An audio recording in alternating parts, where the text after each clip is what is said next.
Hello guys, it's musician and composer Gary Cunningham. Welcome back. Bloody hell, it's nearly Christmas. It's madness, isn't it?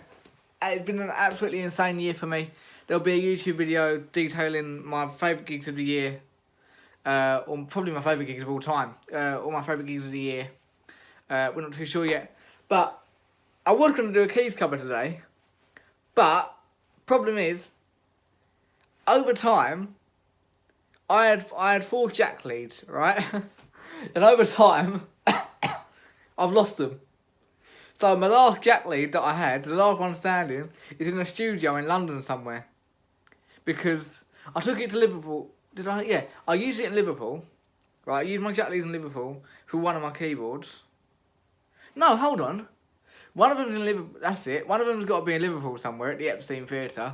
And one of them's at a studio somewhere, I think. Or is it?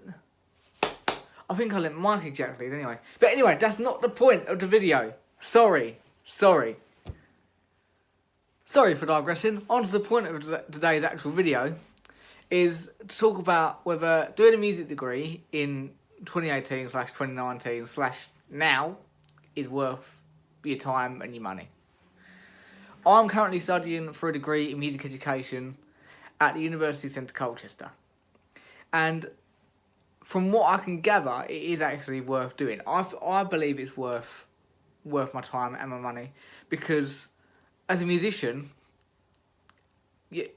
there's always more to learn. You'll never learn everything that you need to know. There's always more techniques you can learn, or more people with more experience that you can learn from, so they can tell you stories and about what to avoid, and there's always more theory to learn. Me being I'm not much of a theory guy, but going to music college, as you call it in America, or going to study a degree in music has already made me improve my theory tenfold. I'm by no means a sight reader. I never will be a sight reader. That's not me. My brain doesn't work that way. I play by ear.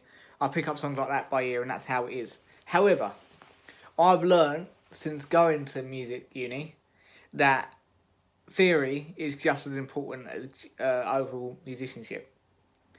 As a teacher, as a music teacher, like a one-to-one piano teacher, being able to read is important.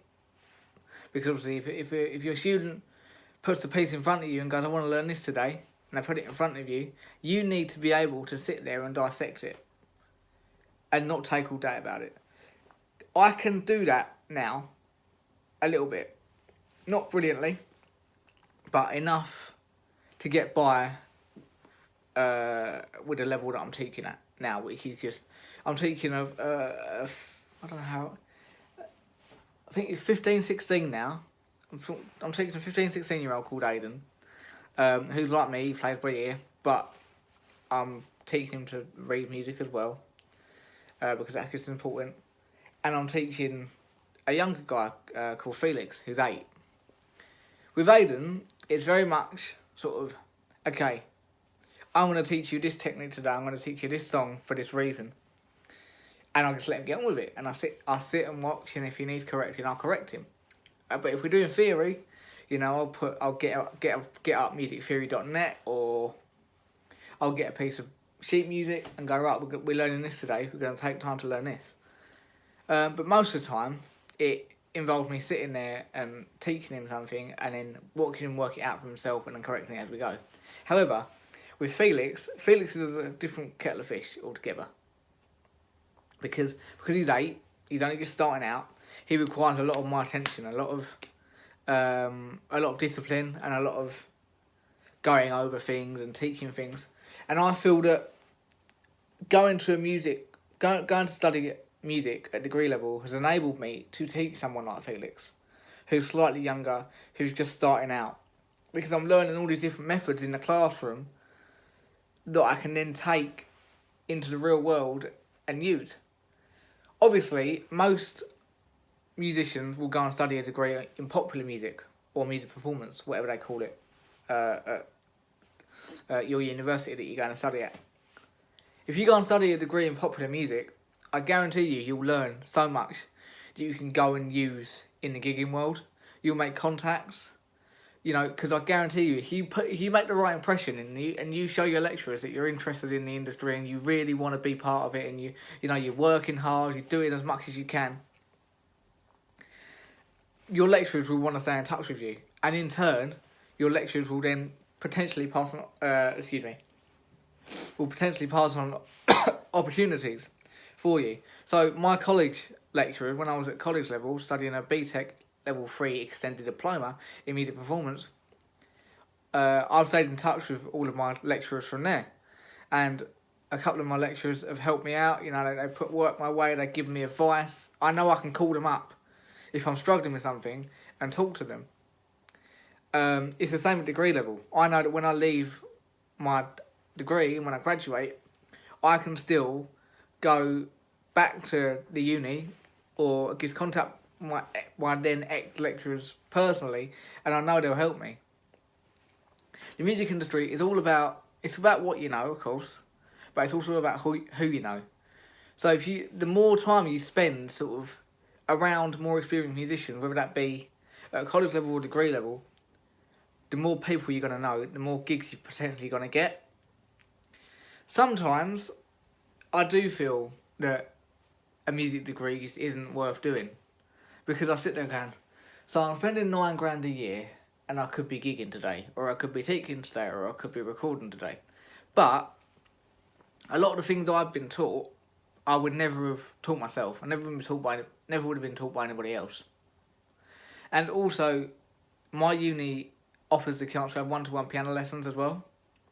So I still have piano lessons now, and I've got piano lessons with the head of jazz. I don't know, is he still the head of jazz? Or he was, or he is, or something, at Guildhall. He teaches at the Guildhall School of Music in London. His name's Martin Hathaway, and under his guidance, I have managed to become a better player, a better piano player, a better keys player, whatever you want to call it. And he's taught me so much, and I wouldn't have been able to have lessons with Martin if I didn't go and study a music degree. It does cost a lot of money. I'm going to admit it costs a lot of money and it takes up a lot of time, but it's worth it in the end. Because once you got that degree, don't forget, once you got that degree,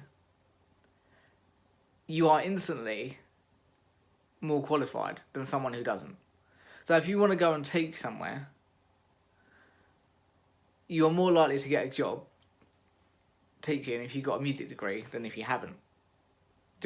But generally, you need a degree anyway to teach. You need a teaching qualification to teach anyway. So if you're going to need to go and get a teaching qualification to teach anyway, you're also better off. You might as well just spend time doing a degree in your field of study as well. That may not necessarily apply for performance, although sometimes it does. You will be looked on a lot more respectfully in some performance circles, some like classical circles or jazz circles, if you've got a degree to your name. And just in general, just to be able to say to people, yep, I've got a degree in music, or I've got a degree, it's something to be proud of. And people that say, oh, it's not worth doing, I'm not doing that, I think they're foolhardy. I mean, a couple of my friends after college decided not to go to university. I've had a couple of friends drop out of university after the first year, which I think was very silly. And frankly, I think some of the people dropping out was purely down to the fact that they just didn't want to put the work in. And with a degree, you've got to put the work in, otherwise you're not going to get the best out of it. You've got to stay organised and make sure you get your assignments in on time, and make sure you turn up to the lectures and engage in the lectures as well. Because at the end of the day, at degree level, if you don't show up, that's on you. Because unlike at school and at college, you're not actually legally required to be there. So if you don't want to go to your lecture, and then you fail that module, or you fail that assignment that the lecture is on, then that's you. That's your fault. If you don't put the work in, you won't reap the rewards. It's the same in life. A music degree is probably one of the best decisions I've ever made. I'm glad I went straight on to do it straight after college as well. I was going to take a gap year and then go and do it, but I'm glad I didn't, because I'm still in that educational mindset, because I'm going from education into education. If you want to take a gap year, then go and do a degree, sort of like take a gap year, go and travel or do whatever, then by all means go ahead. But to all musicians out there, definitely consider it and weigh up your options. It might not be for you. I mean, there's a few people that decide they do the degree, or they start it, and they decide, actually this isn't really me. It's, you know, I've had enough of education. Fine, but at least give it a try, because you actually never know what's around the corner. And I know for a fact that having this degree at the end of it, even now, like 2 years in, I'm in my second year now. Once I graduate, I know that I've learned so much, and every day I'm learning new things and meeting new people, etc. So this is a bit rambly, I apologise, but it's something I wanted to talk about a long time. It's not as ranty as the last video. If you haven't seen that, then the link will be in the description, or you can go on my channel anyway. So to wrap things up, guys, a music degree is definitely worth doing. It's scary, it's hard, it's stressful, but you will thank yourself in the end when you graduate and you can go and get a teaching job, or just have a degree to your name. That's it, guys. End of the video. Thanks so much for watching. Sorry there's no keys cover. I'll get one out to you as soon as possible. I need to go and pass some new jack leads first. Bit too late to put it on a Christmas list, isn't it? Oh well. Ta-da.